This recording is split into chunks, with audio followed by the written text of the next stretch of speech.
Vous écoutez le journal d'Iggy, chapitre 56, les 10 commandements du super propriétaire.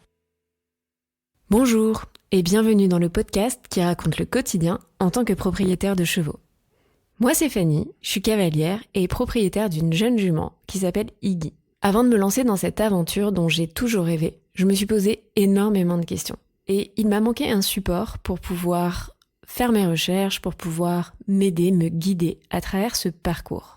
C'est comme ça que j'ai eu l'idée de créer ce podcast et que je vous donne du coup rendez-vous depuis plus d'1 an, tous les mercredis, pour vous partager des connaissances, mais aussi de la prise de recul en tant que cavalier cherchant à devenir propriétaire. Vous trouverez donc dans ce podcast de l'inspiration, de l'introspection, des témoignages, des idées, mais aussi des outils pour vous permettre à votre tour de passer à l'action et de construire votre relation rêvée. Que ce soit en solo ou avec mes invités, je pose ici tout haut les questions que tout le monde se pose tout bas.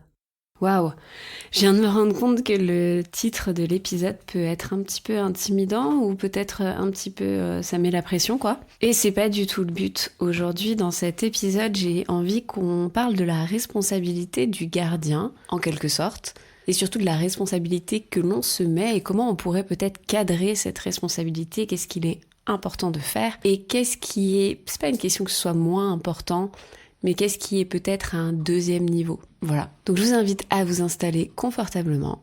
Et c'est parti juste après le jingle.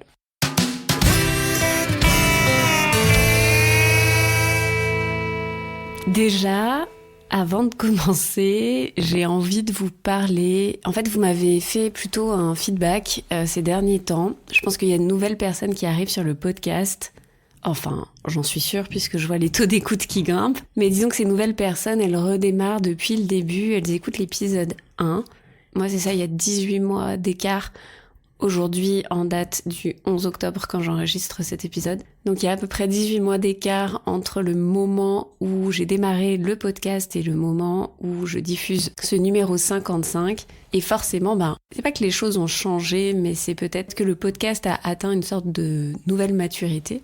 Il y a des choses que je proposais dans les tout premiers épisodes, comme le compte Notion, que j'ai décidé de fermer, tout simplement parce que c'était pas très pratique à gérer, je dois l'avouer. Et puis il y a eu aussi le moment, je vais faire une newsletter, et que j'ai pas tenu dans le temps, je m'excuse, je rigole toute seule parce que je sais que c'est toutes ces idées qu'on a envie de mettre en place, qui bouillonnent en fait quand on démarre. Et après tout simplement on se laisse rattraper par la notion du temps et de l'énergie qu'on peut allouer à un projet et on se dit que ça tient pas forcément. Bref, du coup la newsletter a eu une courte vie, mais en fait je rigole parce que la newsletter revient. Voilà. Donc en discutant avec les nouvelles personnes qui aujourd'hui réécoutent les tout premiers épisodes, beaucoup m'ont surtout demandé est-ce que la newsletter existait toujours ou pas. À force qu'on me pose la question et d'en discuter avec les gens de ce qu'ils attendaient ou pas d'une newsletter, j'ai décidé d'en rouvrir une. Mais forte de ma première expérience, j'ai décidé de changer un petit peu les choses, la manière de faire. Donc il n'y aura pas une newsletter par semaine. Clairement, je n'ai pas le temps aujourd'hui de produire une newsletter plus un épisode par semaine. Mais par contre, j'avais envie effectivement peut-être de faire quand même une newsletter par mois pour démarrer, quitte à ce qu'elle augmente par la suite, dans lequel j'aimerais mettre une partie édito qui parle un peu soit des dessous du podcast, soit des dessous de ma relation avec Iggy à l'instant T. Tout simplement parce que aujourd'hui, un calendrier éditorial qui est hyper rempli pour le podcast. Il y en a au moins pour les 6 prochains mois. Voilà, ne vous inquiétez pas. Et du coup, des fois, ça m'enlève un tout petit peu de spontanéité dans des choses que j'aimerais vous partager. Et c'est pas forcément sur Instagram que je trouve que c'est le plus facile à faire. Donc je me suis dit que dans la newsletter, ça avait peut-être sa place, justement, d'avoir ce côté un petit peu backstage. Je vous mettrai une catégorie aussi pour vous partager les événements auxquels je participe, tout simplement. Et ceux que j'ai envie de promouvoir, lorsque je pense qu'ils sont intéressants pour vous, cavaliers qui souhaitent devenir propriétaires ou qui sont jeunes propriétaires.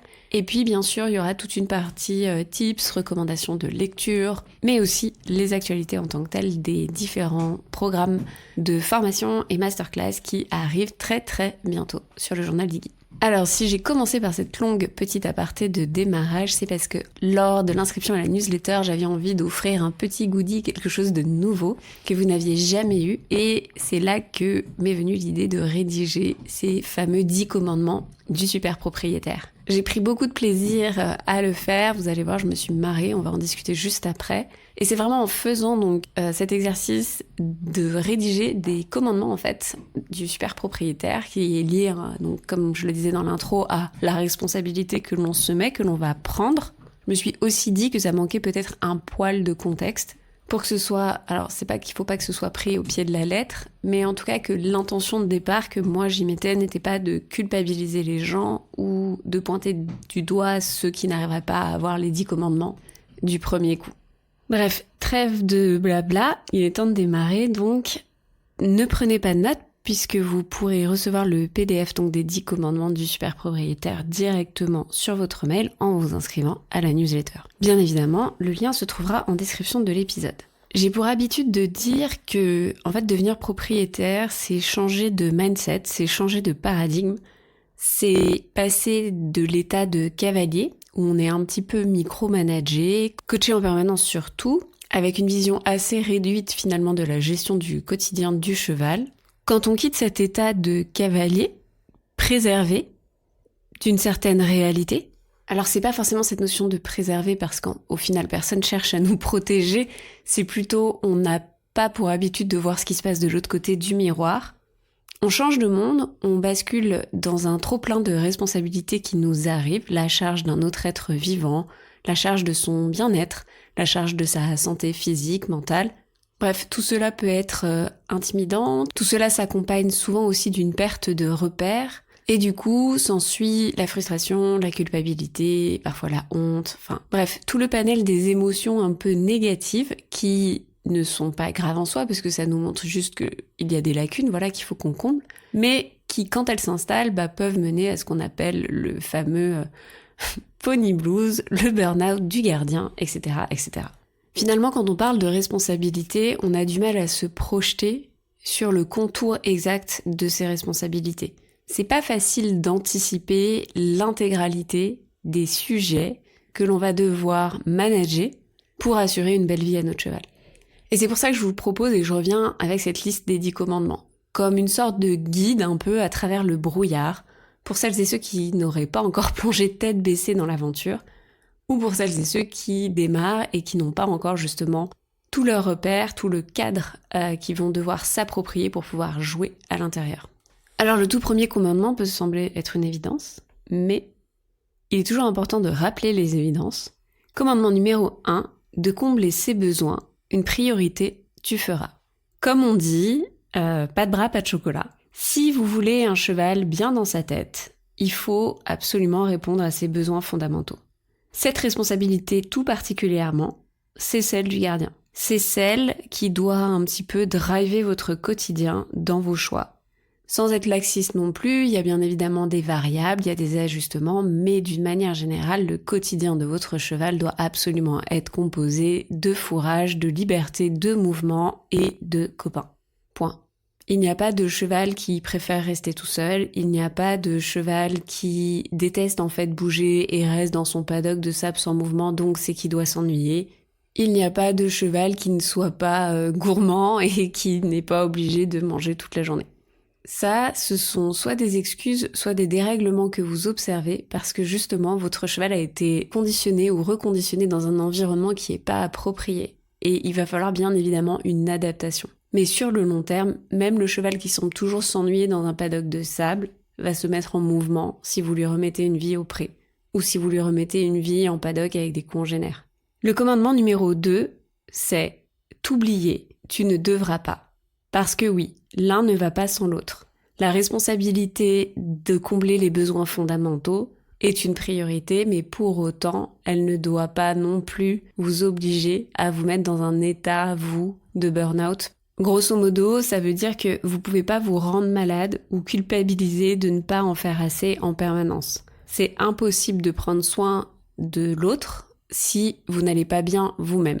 Et plus tôt vous comprendrez ce commandement, et plus tôt vous l'intégrerez dans vos priorités, mieux votre relation s'en portera. À ce sujet, j'ai fait un petit épisode avec Audrey de Murmure Équin. Je crois que c'est le chapitre 52, si je me trompe pas. Bref, je vous remettrai aussi le lien en description. Commandement numéro 3, à le soigner au quotidien, tu t'appliqueras. Alors, des soins réguliers, votre cheval il en a besoin. C'est ce qui va permettre de garantir son intégrité physique. Si vous venez pas assez souvent, essayez de faire en sorte de demander si vous n'avez pas une tata de près, un hors-sitter, même le gérant de la pension, qui vérifie que votre cheval n'ait pas de petits bobos. Je sors d'une année compliquée et croyez-moi, quand un cheval se blesse et qu'il lui faut 3 à 4 jours avant d'être pris en charge, ça n'aide pas. Voire ça augmente potentiellement considérablement le temps qu'il va passer ensuite, entre guillemets, en soins ou en repos. Les soins, ça commence tout simplement par un pansage, vérifier les pieds le plus souvent possible, un petit caillou qui remonte et puis ça fait un abcès, ou un petit bobo, une rayure de carrosserie parce qu'il y a eu un petit peu mouvement dans le pré mais qui est mal placé et puis ça fait un suros, ou même un autre coup qui ne serait pas identifié avec un hématome qui a du mal en fait à disparaître parce que c'est long.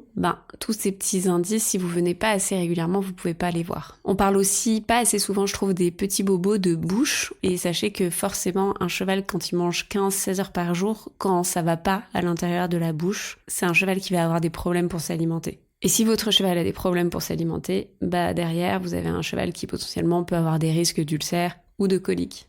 Des soins réguliers, c'est aussi le fait d'avoir un matériel adapté pour ne pas dégrader ou blesser l'état physique de votre cheval. Surtout, créer des problèmes finalement sur le long terme. C'est-à-dire qu'une selle un peu mal adaptée, qui donne l'impression que ça passe, au fur et à mesure du temps, ça vient créer des tensions en fait qui sont forcément négatives pour le corps de votre cheval. Je parle de selle, mais je pourrais aussi parler d'un licol mal mis à répétition qui crée trop de pression à certains endroits sur la tête de votre cheval. Ça pourrait être un mors mal réglé, un mors trop grand. Bref, si vous ne savez pas, faites appel à des professionnels compétents dont c'est le métier de vous aider à régler le matériel, l'équipement pour la pratique sportive. Commandement numéro 4. Observer sans analyser, tu essaieras. Alors celui-là, je l'adore car pour moi, c'est vraiment le nerf de la guerre. C'est super méga humain de passer son temps à chercher les évidences, à analyser les indices que l'on nous laisse. Et d'ailleurs, c'est ce qui fait aussi que on est aussi géniaux, nous, en tant qu'humains. Le problème, c'est quand la phase d'analyse arrive avant même qu'il y ait eu une phase d'observation. Parce qu'il y a des fois, votre cheval va faire certaines choses et vous n'aurez pas la capacité d'analyser le pourquoi du comment. Et c'est ok. Je vous donne un exemple pour que ce soit plus simple. Vous voyez votre cheval qui se met à bâiller à répétition dans son pré et a priori, il n'est pas en état de sieste. Et là, tout de suite, vous pouvez être dans l'analyse en vous disant « Oh là là, mon Dieu, probablement qu'il a des ulcères, qu'est-ce que je vais faire ?» etc. etc. Mais peut-être pas en fait. Peut-être que c'est juste à l'instant T, votre cheval, je sais pas, il y a une moto qui est passée trop près du pré, un peu fort, ça l'a stressé, du coup, hop, signal d'apaisement, bâillement. Ou alors, peut-être qu'un de ses copains de pré est passé également trop près de lui, et là, à ce moment-là précis, même si c'est son meilleur pote, il avait pas du tout envie de se faire déranger. Et là, hop, bâillement, signal d'apaisement. Ou alors, il a encore pas commencé son état de sieste, mais ça y est, il est petit à petit en train de s'installer dans le repos, et ça commence par le bâillement. Bref, ce que je cherche à vous démontrer avec cet exemple, c'est que de plonger trop vite dans l'analyse pour absolument chercher parfois la cause de vos observations. Bref, ce que je cherche à vous démontrer avec cet exemple, c'est qu'il y a plein de fois, votre cheval aura des comportements. Et vous pourrez mettre toute l'analyse que vous souhaitez, vous ne serez pas forcément dans le vrai. Vous serez peut-être trop déjà dans l'analyse.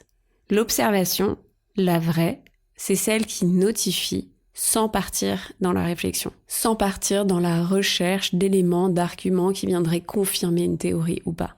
Et en fait, c'est à force d'observation, à force de notifier différents événements, que là, les évidences vont apparaître. Et peut-être alors, vous pourrez rentrer dans l'analyse pour vous dire « Ah, c'est marrant, mon cheval fait toujours la même chose à telle heure. Qu'est-ce qui se passe ?» L'observer, c'est le regarder communiquer avec ses congénères. C'est comprendre leurs interactions. C'est apprendre à détecter ces signes de communication à lui, avec vous, mais aussi avec les autres. C'est le seul et meilleur moyen d'apprendre à le connaître pour lui qui il est. Parce que ça, c'est vrai que je l'ai pas dit non plus, mais votre cheval va avoir ses codes à lui. Ceux qu'il utilise avec une sorte de préférence par rapport à un autre individu. Apprenez à le regarder sans projection, sans anthropomorphisme. Commandement numéro 5, à communiquer avec clarté, tu t'engageras. Bon, vous commencez à connaître mon expression favorite du moment, parce que je l'ai déjà dite plusieurs fois dans le podcast, mais de la clarté naît la confiance. Développer votre communication, c'est le meilleur moyen pour que votre cheval vous fasse confiance au quotidien. Développer la finesse de vos gestes, de vos codes, c'est ce qui va permettre de réduire l'incompréhension, les sources de frustration, pour lui et pour vous. C'est ce qui va permettre de construire une relation solide dans le temps. Si vous venez mais que vous ne faites jamais les mêmes choses avec votre cheval, alors il va avoir du mal à comprendre votre langage.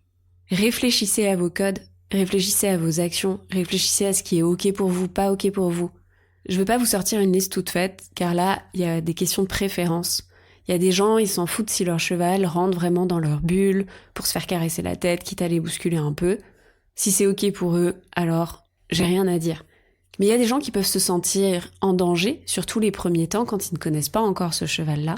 Et du coup, si c'est pas ok pour vous, bah c'est ok de mettre en place un code pour montrer clairement à votre cheval que non, vous n'êtes pas à l'aise avec ça. Et de répéter ce code pour que, en fait, la réponse soit toujours la même et que du coup, pour votre cheval, ce soit acquis. Que ce code, ce signal, c'est que c'est pas ok pour vous. Honnêtement, il vous en voudra pas de mettre une limite. Mais par contre, si la limite est floue, si la limite bouge tout le temps, elle est un peu plus à gauche, un peu plus à droite, alors ça devient frustrant pour lui. Parce qu'il ne sait jamais comment il doit agir, il ne sait jamais comment il doit se comporter. Et si ce n'est pas clair, alors ce n'est pas juste. Commandement numéro 6, pour qui il est, ton cheval, tu aimeras.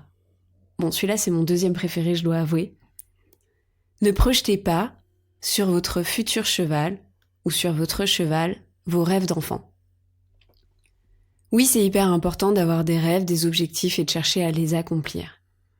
Mais ça ne doit jamais passer avant l'acceptation de la personnalité, des humeurs de votre cheval à l'instant T. Parfois, il sera différent de vos attentes. Il y aura des jours où vous serez super motivé et pas lui. Dans ces moments-là, gardez en tête votre rencontre pour toujours vous rappeler ce qui vous a plu chez lui à ce moment-là. Surtout dans les jours où ça va moins bien. Surtout quand vous avez l'impression de perdre pied parce qu'il est différent de l'idée que vous vous en étiez faite. Je vais tenter d'accélérer parce que l'épisode va être très long sinon. Commandement numéro 7, apprendre sans cesse, tu continueras. Le monde équestre est en pleine évolution, je pense qu'on s'en rend compte tous les jours sur Instaponey. Il y a la science qui avance, qui est brandie très souvent, et qui affirme, mais n'oubliez pas, elle affirme jusqu'à ce qu'elle démontre qu'elle s'est trompée. Ne partez donc pas du principe que les connaissances d'aujourd'hui seront les mêmes demain. Restez avec cet état d'esprit où tout est encore à découvrir et adapté au plus juste de ce qui se sait à l'instant T, mais sans jamais fermer votre esprit à ce qui pourrait arriver. Commandement numéro 8, être humble, tu deviendras. Clairement, l'ego est souvent notre pire ennemi, mais encore plus quand il s'agit d'être en présence d'un cheval. Parce que lui, il saura nous le rappeler, tout simplement. Il y a des jours, on l'a dit, il ne sera pas exactement à la hauteur de vos attentes comme vous le souhaitiez. Et du coup, ça va vous pousser à vous remettre en question et ça va vous pousser à essayer de penser cheval. Faut accepter qu'il y ait des jours avec, faut accepter qu'il y ait des jours sans, faut accepter de regarder son cheval avec le niveau qu'il a aujourd'hui, sans pour autant tuer tous ses objectifs. Mais ça ne sert à rien de vouloir faire sauter entre guillemets 3 classes à son cheval et de le pousser dans des apprentissages dont il n'a pas la compétence actuellement, à part créer de la frustration, à part juste servir votre ego, ça ne servira à rien. Commandement numéro 9, avec lui tu exploreras. Que ce soit de nouveaux exercices physiques, des jeux, pour stimuler mentalement, mais stimuler aussi physiquement votre cheval. Avouons-le, le but d'être propriétaire, d'être gardien, c'est aussi de savoir s'amuser, de jamais s'ennuyer dans le quotidien. Et parce que chaque cheval est différent, n'oubliez pas d'avancer donc à son rythme, comme je l'ai dit juste avant. À demander peu, mais à récompenser beaucoup. Enfin, pour finir, commandement numéro 10, et ainsi son meilleur ami, tu deviendras. Et c'est ainsi qu'il vous fera confiance. Dans les moments de doute, il vous suivra volontiers. Il sera à vos côtés, dans les bons comme dans les mauvais moments. Et c'est ça qui créera votre relation. Votre relation n'est pas le point de départ, elle est le point d'arrivée. Vous pouvez pas de but en blanc démarrer votre histoire en pensant que votre cheval sera votre meilleur ami. Par contre, vous pouvez mettre en place tous les outils, tout le mindset, tout le savoir-être pour vous assurer qu'ils le deviennent. C'est sur ces belles paroles que j'ai envie de vous laisser, car cet épisode commence à être un petit peu long. N'oubliez pas que vous pouvez retrouver la version donc écrite de ces 10 commandements en vous inscrivant à la nouvelle version de la newsletter. Elle sera envoyée tous les derniers lundis du mois et du coup la toute première édition arrivera le lundi 30 octobre. Je finis par un tout petit peu d'autopromo. Pour celles et ceux qui souhaiteraient acquérir un cheval dans les prochains mois ou dans le courant de l'année, la liste d'attente pour le programme Devenir propriétaire est ouverte.